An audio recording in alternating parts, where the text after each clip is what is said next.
concept is applicable in all the chemistry. In all chapter you will find the concept of mole, correct? In physical chemistry especially. Now we will begin our chapter. So first of all, आप लोग अपने चारों तरफ क्या देखते हैं? Like that अगर हम किसी रूम में बैठे हुए हैं, हमारे चारों तरफ क्या रहते हैं? कहीं सोफा है, कहीं फ्रिज है, कहीं टीवी है, हम क्या है? We are surrounded by the things. I will agree, हम लोग कुछ न कुछ चीजों से घिरे रहते हैं। अभी आप ये ऑब्जर्व करो कि जो चीजें होती हैं ये किस चीज से मिलकर बनी होती हैं। तो आप देखोगे कि कोई भी आप चीज उठा लो वो छोटी छोटी चीजों से मिलकर बनी होती है। जी हाँ, तो केमिस्ट्री बाकी चीजों से डिफरेंट कैसे रहता है? हम केमिस्ट्री में क्या करते हैं? Actually in chemistry we have to study about the very small particle like the electron, proton and like atoms, molecules, and they are very small particle, their mass are very negligible, correct? So that is the actually challenge in chemistry. So that is why now we understood that की there are the things which are made by the very small particle, and we have to study that this about this small particle in this chapter chemistry. So anything actually which occupies some space and which consists some mass is called matter. Matter like Hindi में हम उनको द्रव्य बोलते हैं या पदार्थ बोलते हैं. तो मैटर जो रहता है वो क्या करता है? कुछ स्पेस को ऑक्युपाई करता है और उसको कुछ मास रहता है, करेक्ट? तो अभी जो मैटर के बारे में जितनी भी इंफॉर्मेशन हमारे पास है, जो भी कैरेक्टरिस्टिक्स मैटर की हमको दी गई है या हम जो भी जानते हैं, वो हमारे एक साइंटिस्ट है जॉन डाल्टन, जिन्होंने अपनी थ्योरी दी थी डाल्टन एटॉमिक थ्योरी के नाम से हम जानते हैं उस थ्योरी को. उस थ्योरी में उन्होंने क्या बताया था? मैटर के कैरेक्टरिस्टिक्स को बताया था. लेकिन ये जो थ्योरी उन्होंने दी, ये थ्योरी आई थी करीब 1800, करीब 1800 करीब उन्होंने थ्योरी दी थी. लेकिन मैं आपको ये बता दूं कि chemistry is not started by the scientist, actually chemistry started by the philosopher. Actually बहुत समय पहले like in Greek there were some philosophers. वो फिलोसोफर जो थे, ग्रीक के फिलोसोफर, वो क्या मानते थे? वो ये बताते थे कि हम लोग जो है, हम लोग अपने चारों तरफ जो भी चीजें देखते हैं वो सभी चीजें फंडामेंटल तरीके से वो जो है वो 5 चीजों से मिलकर बनी रहती है. That is earth, water, fire, air and sky. So उन्होंने ऐसा बोला. और आपको ये पता है अभी हम लोग जो पढ़ते हैं एटॉमिक थ्योरी पढ़ते हैं, एटॉमिक थ्योरी जॉन डाल्टन ने जो दिया है. बट आपको ये पता होगा कि हमारे इंडिया के एक फिलोसोफर थे जिनका नाम था कणाद. उन्होंने आज से 600 बीसी पहले 600 बीसी में उन्होंने ये अपनी एक थ्योरी दी थी, जिसमें उन्होंने क्या बताया था? उसमें इन्होंने मैटर के बारे में जिक्र करा था और इवन उन्होंने एटम के बारे में बताया था आज से 600 बीसी पहले. और हमने एटम के बारे में हमको पता चला था वो भी 1800 में. उन्होंने क्या बताया? उन्होंने बताया कि कोई भी जो मैटर होता है, मैटर वो स्मॉल इनविजिबल पार्टिकल से मिलकर बना होता है. वो छोटे छोटे पार्टिकल से मिलकर बना होता है जो हमको दिखाई नहीं देते हैं. उन्होंने ऐसा बताया और जिनको हम परमाणु बोलते हैं, कणाद ने उनको परमाणु नाम दिया. और करेंटली भी हम लोग एटम जो होता है, एटम को हिंदी में हम परमाणु बोलते हैं, करेक्ट? तो खैर हम आते हैं डाल्टन के एटॉमिक थ्योरी पर. डाल्टन ने क्या करा? डाल्टन ने मैटर को ऑब्जर्व करा, मैटर के कैरेक्टरिस्टिक्स को देखा, उन्होंने अपनी थ्योरी दी. तो जॉन डाल्टन ने अपनी पहली थ्योरी में पहला पॉइंट क्या बताया? उन्होंने बताया कि मैटर जो रहते हैं they are made by the small individual particle, and उस स्मॉल इंडिविजुअल पार्टिकल को हम एटम बोलते हैं. उन्होंने एटम के बारे में बताया. तभी इसका नाम हमने इनका नाम रखा गया एटॉमिक थ्योरी, मतलब डाल्टन एटॉमिक थ्योरी या डाल्टन एटॉमिक मॉडल उन्होंने जो भी दिया था. दूसरा पॉइंट उन्होंने क्या बताया? दूसरा पॉइंट इन्होंने बताया जो एटम होता है, अभी हम एटम की जिक्र कर रहे हैं क्योंकि मैटर जो रहता है वो एटम से मिलकर बना रहता है, स्मॉल पार्टिकल होता है. तो उन्होंने बोला किसी एक एलिमेंट के जितने भी एटम हो, किसी भी कंडीशन में हो, कहीं पर भी हो, वो सारे एटम जो रहेंगे आपस में आइडेंटिकल रहेंगे. क्या रहेंगे? आपस में आइडेंटिकल रहेंगे. आइडेंटिकल का क्या मतलब है? देखिए मुझे बताया कि अगर सपोज मैंने एक एलिमेंट ए लिया है, ए के जितने भी एटम आपको दिखाई दे रहे हैं, वो कहीं पानी में हो, स्काई में हो, हवा में हो, जहां कहीं भी हो, वो आपस में आइडेंटिकल होंगे. मतलब उनका जो मास होगा वो क्या होगा? सेम होगा.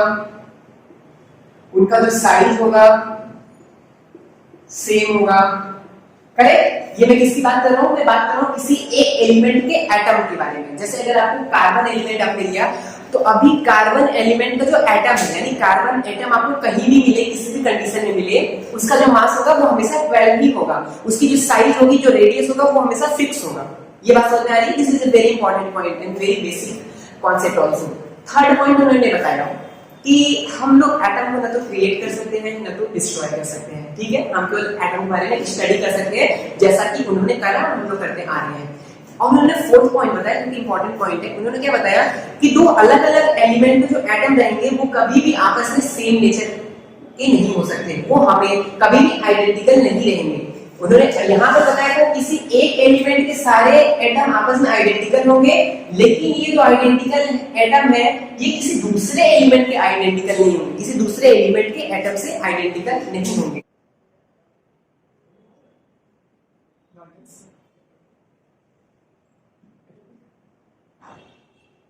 ठीक है, जिसने इन्होंने 1 2 3 4 ये पॉइंट बताया। फोर्थ पॉइंट उन्होंने क्या बोला, फोर्थ पॉइंट बोला कि अगर हमारे पास दो, चलो मैं एग्जांपल ले लेता हूँ, कार्बन ले लेता हूँ और नाइट्रोजन ले लेता हूँ। तो अगर मैं कार्बन का बताऊँ, कार्बन के अगर एटम ऐसे हैं, यहाँ पर सिंगल होंगे, जितने भी एटम होंगे साइज और मास इनका सब क्या होगा, बराबर होगा। और दूसरा मैं क्या ले रहा हूँ, दूसरा मैं नाइट्रोजन की बात कर रहा हूँ, मैंने थोड़ा आइडेंटिकल नहीं बनाया, तो आप लोग देख लीजिएगा।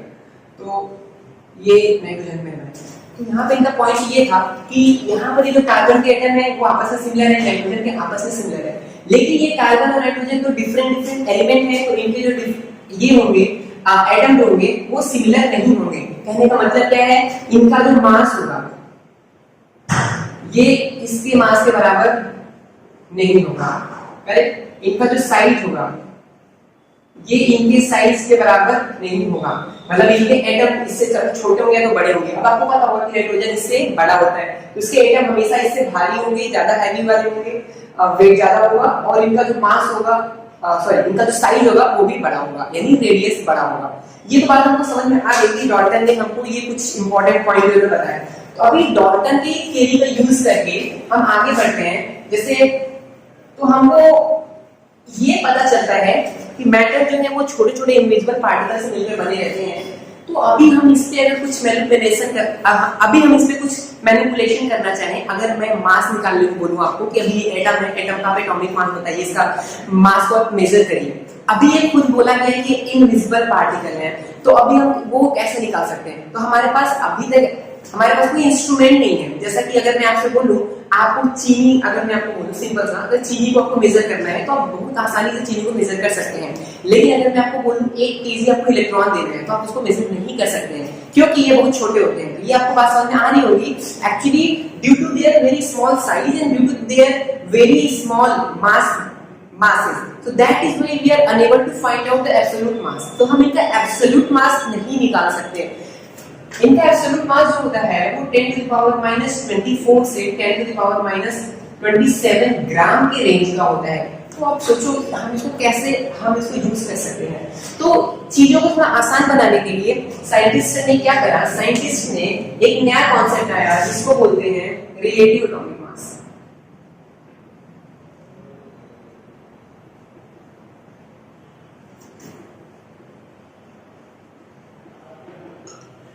रिलेटिव एटॉमिक मास, एब्सोल्यूट मास हम नहीं फाइंड आउट कर पा रहे थे, करेक्ट। तो हमने क्या करा, हमने सोचा relative atomic mass find out करना। अभी ये रिलेटिव एटॉमिक मास क्या होता है, देखिए रिलेटिव एटॉमिक मास का मतलब ये है कि अगर हम किसी एक स्मॉल पार्टिकल को, मतलब जिसका मास बहुत छोटा है, उस मास को अगर हम एक स्टैंडर्ड मान लिया, एक स्मॉल मास को अगर हमने स्टैंडर्ड मान लिया, तो उसके रिस्पेक्ट में बाकी सारे मास को हम ये देखिए वो बाकी मास इसके कितने गुना है, 1 2 गुना 3 गुना 4 गुना है, तो हमको क्या मिल जाएगा, हमको एक फिक्स नंबर मिल जाएगा यहाँ से। फिर हमें इन सब कैलकुलेशन में नहीं उलझना होगा, हमको इन सब पॉइंट में नहीं जाना होगा। इसके लिए छोटा सा कोई एग्जांपल बताऊं। मान लीजिए आपके पास 3 नंबर है, एक 0.006000, 0.0008 एंड 0.0002। ये आपके पास ये नंबर है। तो अभी देखो इसमें क्या पॉइंट के अंदर की 3 है, यहाँ पे 3 जीरो, यहाँ पे भी 3 जीरो है, तो ये उतना हमारे लिए प्रैक्टिकल नहीं लग रहा है अगर हम मास की बात करो तो अगर मैं इसको आपको बोलूं कि टेक स्टैंडर्ड एज 0.0002 को मैंने क्या बोल दिया, इसको हमने स्टैंडर्ड मान लिया, स्टैंडर्ड मान लिया, और इसको मैंने क्या बोल दिया, इसको मैंने सपोज मैंने इसको x बोल दिया, ठीक है। तो अभी इसके रिस्पेक्ट में आप इसको निकालना चाहें तो क्या हो जाएगा, ये क्या ये 3x हो जाएगा, क्या ये 4x हो जाएगा, और ये क्या x हो जाएगा। अभी देखिए हमने कितना चेंज कर दिया, इससे कारण ये चीजें कितनी आसान हो गई। हमको यहाँ पे क्या मिल गया, हमको यहाँ पे एक फिक्स नंबर मिल गया। तो एक चीज आप ध्यान दीजिएगा, रिलेटिव एटॉमिक मास क्या होता है, ये हम एक स्टैंडर्ड, एक छोटे मास को स्टैंडर्ड मान लेते हैं, फिर हम ये देखते हैं कि बाकी जो मास है इस स्टैंडर्ड मास से कितने गुना ज्यादा है, कितने गुना कम है, उसके टर्म में हम लिख लेते हैं। तो कभी भी हम जब डिवाइड करेंगे तो यहाँ से हमको क्या मिलने वाला है, यहाँ से नंबर मिलने वाला है। तो ये रिलेटिव एटॉमिक मास जो होता है वो नंबर होता है। आप लोग ये नोट करके आप लिख लीजिएगा जरूर। रिलेटिव एटॉमिक मास जो होता रहता है ये कभी ग्राम में आप नहीं बताएंगे इसको, ये जो रहता है ये एक नंबर होता है। अगर मैं आपको बताऊं क्या होता है, it is a number, it is a number. For example अगर मैं आपको बोलूं कि आपके पास नाइट्रोजन का सबको पता होगा एटॉमिक मास कितना होता है, हम लोग बोल देते हैं 14, लेकिन 14 क्या, 14 ग्राम, 14 क्या, तो ये जो 14 ये जो नंबर है ये इसका रिलेटिव एटॉमिक मास होता है। लेकिन अगर हम आगे देखेंगे कैसे हम इसको एब्सोल्यूट मास भी निकाल सकते हैं by using relative atomic mass.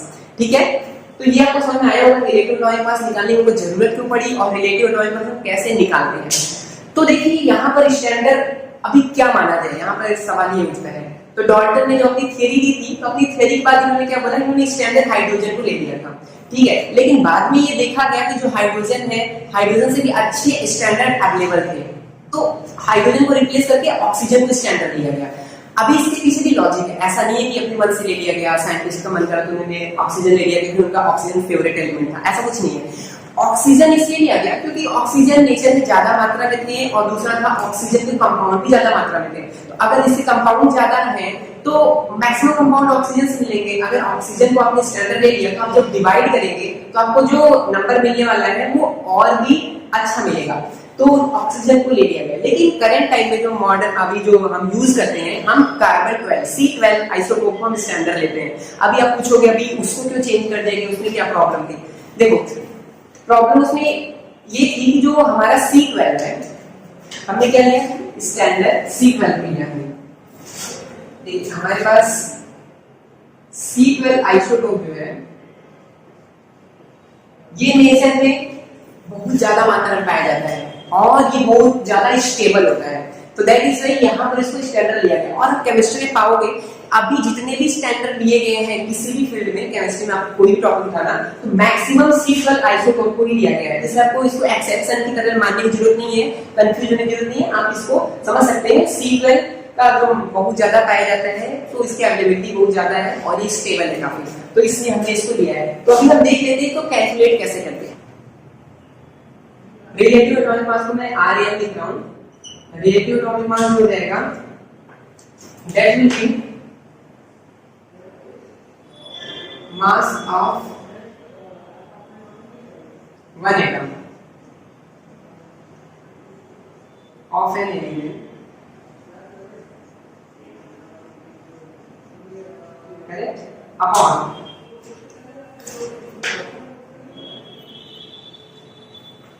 यहाँ पर this is the 1/12 multiplied by mass of one atom of C12 isotope. तो देख लीजिए ये हमारा स्टैंडर्ड हो गया। C12 हमने स्टैंडर्ड लिया, उसके 1/12 पार्ट को लिया, और 1/12 पार्ट क्यों लिया मैं आगे आपको चल के भी बताऊंगा। अभी जब मैं इसका यूनिट डिराइव करूंगा तो ये बहुत अच्छा सा एक नंबर आ जाता है, तो कैलकुलेशन बहुत इजी हो जाता है। दैट इज लाइक ये सब चीजें स्टैंडर्ड इसको लिया गया। ठीक है, तो आप इसको नोट कर सकते हैं। अभी हम इसको देखते हैं कि इसका प्रैक्टिकल एप्लीकेशन क्या है। तो हमने रिलेटिव एटॉमिक मास तो फाइंड कर लिया, तो अभी हम इंटरेस्टेडली यूनिट फाइंड आउट कर लेंगे, क्योंकि किलोग्राम में तो हम जान नहीं रहे हैं। तो अगर आपको एब्सोल्यूट मास को फाइंड करना है, एब्सोल्यूट मास तो कुछ ग्राम में आएगा, अगर हमको वो फाइंड करना है तो हमको कुछ यूनिट चाहिए, एक नई यूनिट चाहिए कि जिसको हम क्या कर सकते हैं, रिलेटिव एटॉमिक मास के थ्रू उसको हम निकाल सकते हैं।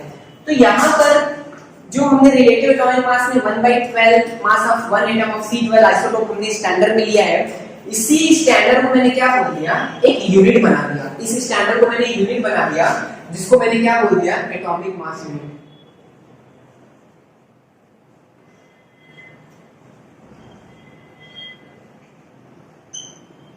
एटॉमिक मास यूनिट क्या होता है? एटॉमिक मास यूनिट होता है एक यूनिट होता है, सिंपल सी बात है, जो एटम्स की मास को मेजर करने के लिए यूज करा जाता है। जैसे किलोग्राम होता है ना, इसी तरीके से अगर एटम का मास आपको निकालना है तो एटॉमिक मास यूनिट का हम यूज करेंगे। अभी ये आता कैसे है हम आपको इसका डेरिवेशन बताते हैं। आप सब लोगों को पता होगा, इसको शॉर्ट में बोलते हैं AMU। चलिए इसको लिखते हैं AMU, और इसकी वैल्यू कितनी होती है ये भी आपको पता होगा, लेकिन हम यहाँ पे देखेंगे ये वैल्यू आती कैसे है। ठीक है, चलिए तो एटॉमिक मास यूनिट का मैंने डेफिनेशन आपको क्या बताया। एटॉमिक मास यूनिट जो है वो स्टैंडर्ड जो लिया गया था उसको ही हमने एटॉमिक मास यूनिट बोल दिया। वो स्टैंडर्ड हमने क्या लिया था, 1/12 part of this is the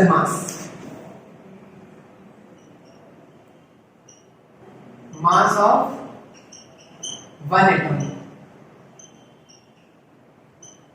of C12। This is a simple basic definition. तो एक EMU कुछ और नहीं है, वो क्या है, मास ऑफ वन एटम जो C12 होता है उसका 1/12 पार्ट है। तो चलिए हम देखते हैं इसकी वैल्यू कैसे आती है। तो अभी हमारे पास एक इंस्ट्रूमेंट होता है, एक हमारे पास स्पेक्ट्रोमीटर होता है जिसको बोलते हैं मास स्पेक्ट्रोमीटर। मास स्पेक्ट्रोमीटर के थ्रू क्या करते हैं, किसी भी एलिमेंट के बारे में हमको, किसी भी एटम के बारे में कोई भी जानकारी चाहिए तो हम उससे कर लेते हैं। बट ये क्या रहता है, ये बहुत लार्ज स्केल पर होता है, लाइक दैट इसका जो कॉस्ट आता है वो बहुत ज्यादा रहता है, तो हम इसको डेली लाइफ में यूज नहीं कर सकते। ऐसा नहीं है कि हम अपने कॉलेज के लैब में मास स्पेक्ट्रोमीटर और ये सब चीज लगा सकते हैं, ये सब बड़े बड़े लेबोरेटरी में होती है। तो हम क्या करा, ये मास स्पेक्ट्रोमीटर से हमने देखा जो C12 का होता है, ये भी देखा mass of one atom of C12, ये कितना देखा कि ये कितना हमको मिला, दिस 1.99 10 to the power -23 ग्राम, इतना मास आता है। तो अभी मैं आपसे बोलूं तो आप बताइए 1 AMU कितना होगा। आप इसको 1/12 पार्ट इसका ले लीजिए, that will be 1/9 10 to the power -23। आप इसको डिवाइड करेंगे, this will come 1.66 10 to the power -24, this will come in gram। ये रिलेशन आप लोग नोट कर सकते हैं, this is a very important relation.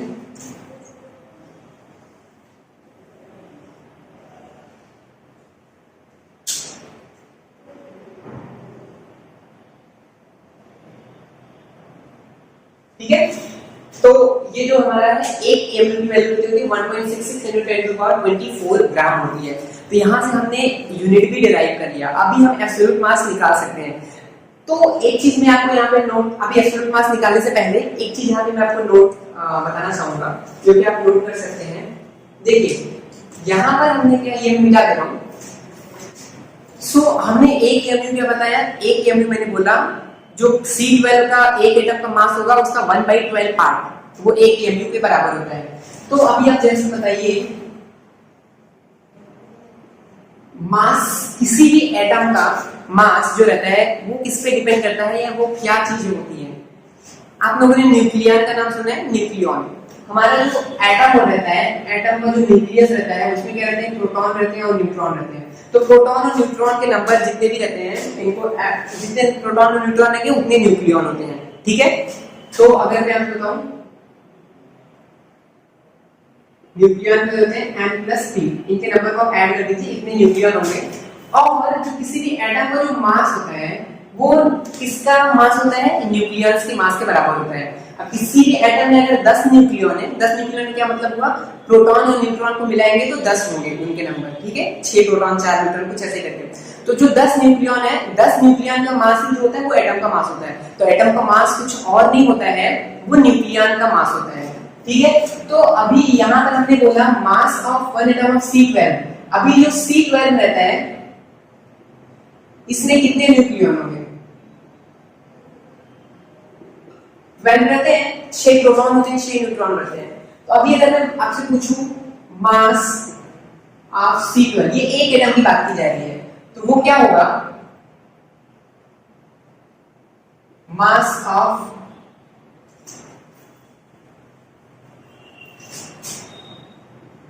Nucleon, क्या ये होगा, जिसमें 12 न्यूक्लियन है उन्हीं के मास के बराबर तो इनका मास होगा, टोटल जो एटॉमिक मास की बात करते हैं। ठीक है, तो अभी मैंने आपको क्या बोला, 1 AMU को अगर हम देख लें, 1 AMU क्या हो जाएगा, इस मास का 1/12 पार्ट होता है। तो यहां से ये क्या आ जाएगा, मास ऑफ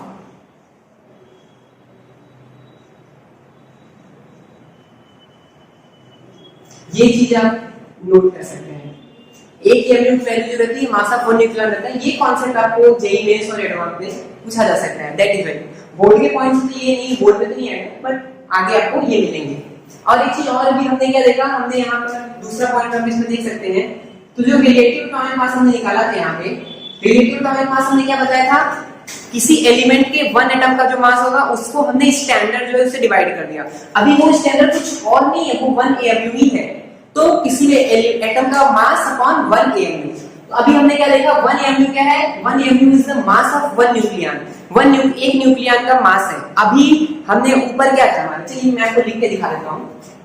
यहाँ पर करता हूँ, दिखाई देगा आपको। देखिए मैंने क्या बताया, RAM मैंने बताया ऊपर मास ऑफ एटम 1 एटम, ठीक है। और नीचे मैंने क्या बता दिया, नीचे मैंने बोला 1/12 into mass of 1 atom of C12, that is nothing but 1 AMU। ये चीजें सबको समझ में आ रही है। तो यहां पर ये जो मास ऑफ 1 एटम रहेगा वो क्या रहेगा, मास ऑफ टोटल न्यूक्लियन। अभी एक AMU की वैल्यू हमने क्या बताई, मास ऑफ 1 न्यूक्लियन।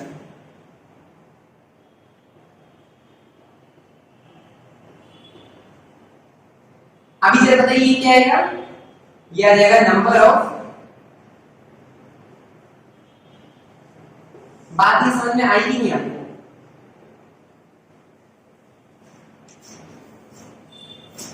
तो रिलेटिव एटॉमिक मास कुछ और नहीं होता है, ये क्या होता है, नंबर ऑफ न्यूक्लियन होता है।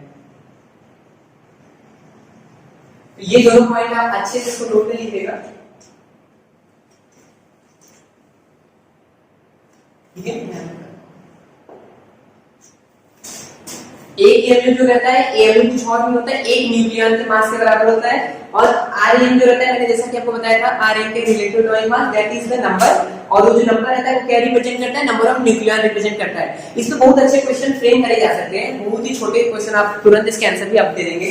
जैसे अगर मैं आपसे पूछूं कि मैंने आपको बोला है कि ऑक्सीजन बोला, चलिए ऑक्सीजन का आपको रिलेटिव एटॉमिक मास बताना है। अभी आपको कुछ नहीं पता है ऑक्सीजन के बारे में, आपको ये तो पता होगा ऑक्सीजन में कितने न्यूक्लियन होते हैं। 8 होता है एटॉमिक नंबर, मतलब 8 प्रोटॉन होंगे, 8 न्यूट्रॉन इलेक्ट्रॉन हुए तो 8 प्रोटॉन होंगे। और 8 प्रोटॉन और कितने होते हैं उसमें न्यूट्रॉन, 8 न्यूट्रॉन रहते हैं। तो अगर 8 प्रोटॉन न्यूट्रॉन रहेंगे तो टोटल न्यूक्लियन कितने होंगे, 16 न्यूक्लियन होंगे। 16 न्यूक्लियन होंगे तो उसका रिलेटिव एटॉमिक मास 16 आएगा।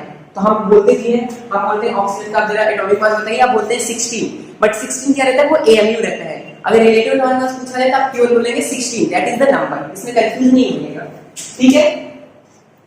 तो यहां तक तो समझ में आ गया। हमने ये भी देख लिया कि रिलेटिव एटॉमिक मास हमने निकाल लिया, रिलेटिव एटॉमिक मास के बाद हमने क्या करा, AMU हमने निकाल लिया, अपने यूनिट निकाल लिया। अभी इस AMU के बारे में 2-3 चीजें मैं आपको और बताऊंगा, जिसको भी आप नोट पे डाल सकते हैं। इसमें मैं कंटिन्यू कर देता हूं।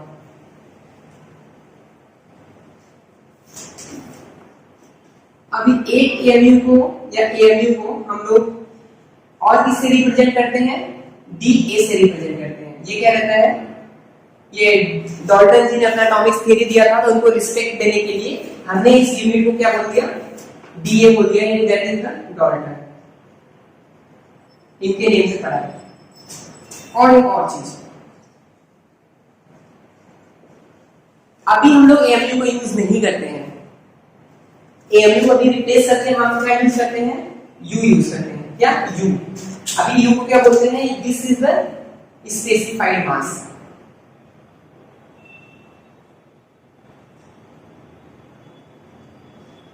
करेक्ट।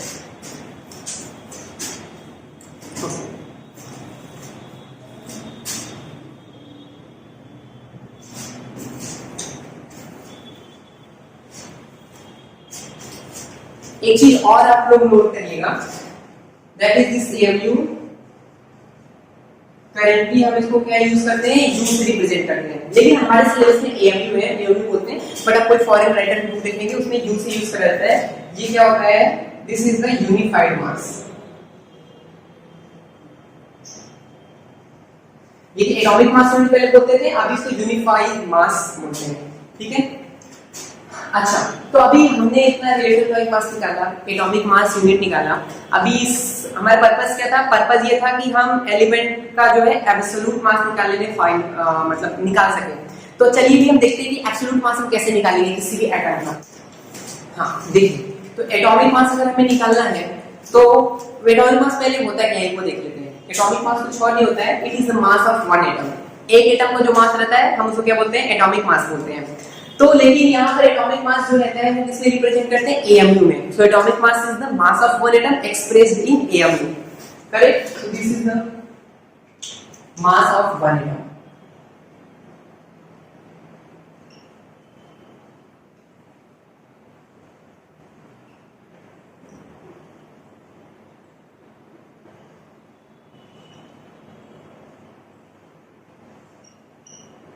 हम इसको एएमयू में एक्सप्रेस करते हैं। चलिए हम देखते हैं कि अभी हम इसको कैसे फाइंड आउट करेंगे। अभी हमने रिलेटिव एटॉमिक मास में निकाला, तो अगर हम रिलेटिव एटॉमिक मास को यूनिट जो हमने निकाला एएमयू एटॉमिक मास यूनिट, उससे अगर हम मल्टीप्लाई कर दें तो हमारा एटॉमिक मास मिल जाता है। Atomic mass is equal to relative atomic, ये आपको समझ में आ रहा है? देखिए हमने रिलेटिव एटॉमिक मास निकाला था, रिलेटिव एटॉमिक मास क्या था? वो एक नंबर था। एक एएमयू हमने निकाला, एक एएमयू भी क्या आया था? वो ग्राम में आया था हमारा, उससे कुछ वैल्यू थी। तो अगर हम इस रिलेटिव एटॉमिक मास को एएमयू की टर्म में लिखें, एएमयू में अगर हम इसको एक्सप्रेस करते हैं तो फिर क्या रहेगा? हमको ये जो वैल्यू पूरी क्वांटिटी आएगी वो किसमें आएगी? वो ग्राम में आएगी। ग्राम में आएगी, वो क्या रहता है? इसका एब्सोल्यूट मास रहता है, हमको ग्राम में निकालना है। ठीक है, तो हम इसको और सिंपलीफाई करके देख लेते हैं। जैसा कि हम वापस से न्यूक्लियर के कॉन्सेप्ट पे चलते हैं। एटॉमिक मास होता क्या है? एटॉमिक मास जो रहता है एटम का मास होता है, और एटम का मास क्या होता है? उसके न्यूक्लियस में जितने भी न्यूक्लियॉन्स होते हैं उस न्यूक्लियस से मास का जो टोटल सम होता है वो उस एटम का एटॉमिक मास कहलाता है। तो यहां से हमने रिलेटिव एटॉमिक मास को क्या बोला था? मैंने बोला था नंबर ऑफ न्यूक्लियॉन, ठीक है? न्यूक्लियॉन को मैं एनयू लिख रहा हूं, नंबर ऑफ न्यूक्लियॉन्स। और एक एएमयू को मुझे क्या बताया था? Mass of one nucleon. Number of nucleon को अगर मास ऑफ न्यूक्लियॉन से मल्टीप्लाई करें, क्या मतलब वो इसका? एक न्यूक्लियॉन का मास इतना था, तो टोटल कितने न्यूक्लियॉन थे उसमें अगर हम मल्टीप्लाई कर देंगे तो वो टोटल न्यूक्लियॉन का मास निकल जाएगा। और जो टोटल न्यूक्लियॉन्स का मास रहेगा वही क्या रहेगा? उस एटम के लिए एटॉमिक मास रहेगा। ये चीज समझ में आ रही है आप लोगों को? यस, चलिए ठीक है। तो यहां से हमने एटॉमिक मास देख लिया, किसी भी एटम का एटॉमिक मास निकालना है। अगर हम इसको फर्दर एक्सटेंड करें, अगर हम मॉलिक्यूल के लिए इसको अप्लाई करें तो वहां पर क्या आ जाएगा? मॉलिक्यूलर मास आ जाएगा।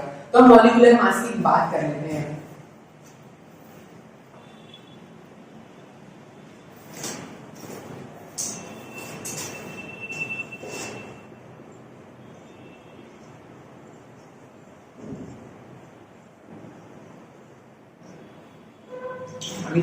अभी देखिए मॉलिक्यूलर मास क्या होता है? मॉलिक्यूलर मास जो है वो उस मॉलिक्यूल का मास होता है। उस मॉलिक्यूल में जितने भी एटम हैं उस एटम का, इंडिविजुअल एटम का अगर आप एटॉमिक मास को सम कर देंगे तो क्या मिल जाएगा? मॉलिक्यूलर मास मिल जाएगा उसका। लेकिन ये किसमें रहेगा? एएमयू में रहेगा, ठीक है? तो जैसा कि सिंपल सा अगर मैं आपको एग्जांपल में बताऊं, मैंने एग्जांपल कैल्शियम कार्बोनेट ले लिया, चलिए CaCO3 मैंने लिया, ये ठीक है। अगर इसमें कितने एलिमेंट आपको दिख रहे हैं? इसमें ये कैल्शियम है, कार्बन है, ऑक्सीजन है। तो अगर हम इसको मॉलिक्यूलर मास निकालना है तो इसमें जितने भी एटम्स हैं उस एटम का एटॉमिक मास निकालकर हम टोटल सम निकाल दें। तो जो कैल्शियम का हो जाएगा, कैल्शियम का एटॉमिक मास कितना होता है? 40 AMU, करेक्ट? ये 12 AMU। ये ऑक्सीजन का 16 होता है, लेकिन ये 3 ऑक्सीजन है तो दिस 48। तो ये टोटल कितना आ जाएगा हमारा? 100 AMU। तो 100 AMU क्या हो जाएगा? इसका मॉलिक्यूलर मास हो जाएगा। अगर यहाँ पर भी आप सेम कॉन्सेप्ट अप्लाई करने की कोशिश करें कि आप सबसे पहले क्या निकालिए? इन सभी का रिलेटिव एटॉमिक मास निकाल लीजिए। ये जो मॉलिक्यूल जितने एटम से मिलकर बना है उनका रिलेटिव एटॉमिक मास निकालिए, 40, 12, 48। फिर से मल्टीप्लाई करके कर दीजिए, relative atomic mass multiplied by 1 AMU। ये रिलेटिव एटॉमिक मास जो रहेगा ये सम रहेगा, ये टोटल सम रहेगा जितने भी एलिमेंट हैं उनका रिलेटिव एटॉमिक मास का। तो वहां से आपको मॉलिक्यूलर मास मिल जाएगा। ठीक है, तो अभी एटॉमिक मास और मॉलिक्यूलर मास हमने निकाला, तो इसके थ्रू हम देख लेते हैं कि एब्सोल्यूट मास निकला तो कितना निकला, वो कितना होता है। तो इसके लिए आप क्वेश्चन नोट कर लीजिएगा।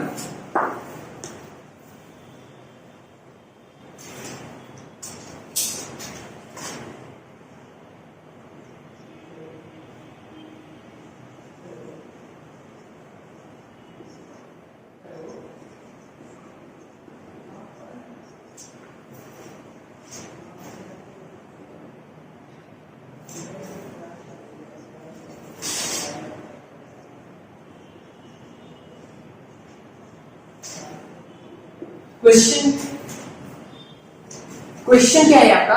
क्वेश्चन है calculate the absolute mass of 10 atoms of nitrogen. Nitrogen के 10 एटम आपको एब्सोल्यूट मास फाइंड आउट करना है। इसको अप्रोच कैसे करेंगे? सबसे पहले नाइट्रोजन जो होता है, नाइट्रोजन का हम रिलेटिव एटॉमिक मास देख लेते हैं, मतलब एक एटम का मास कितना होगा। इसका रिलेटिव एटॉमिक मास जो आता है वो कितना आता है? 14 आता है, सबको पता होगा। तो अभी 14 इसका रिलेटिव एटॉमिक मास हो गया। अभी हम क्या करते हैं, एक एटम का मास निकाल लेते हैं, that is the atomic mass. वो एटॉमिक मास क्या होता है? एक एटम का मास होता है, कंफ्यूज नहीं होइएगा। एटॉमिक मास हमेशा एक एटम का मास होता है, जो कैसे आता है? रिलेटिव एटॉमिक मास को एएमयू में एक्सप्रेस करने पर आता है। तो दिस विल बी 14 एएमयू। अभी हमारे पास क्या पूछा जा रहा है? 10 एटम के लिए पूछा जा रहा है, इसलिए 10 एटम का अगर हम मास निकालेंगे, ये कितना आ जाएगा? 14 into 10 AMU, ये क्या हो जाएगा? 150 AMU। अभी इस AMU की वैल्यू आप रखिए, जरा बताइए AMU हमने कितना कैलकुलेट करा था? 1.66 10 to the power -24। अभी ये पूरी वैल्यू किसमें आएगी? ग्राम में आने वाली है। आप जब इसको सॉल्व करेंगे तो दिस विल कम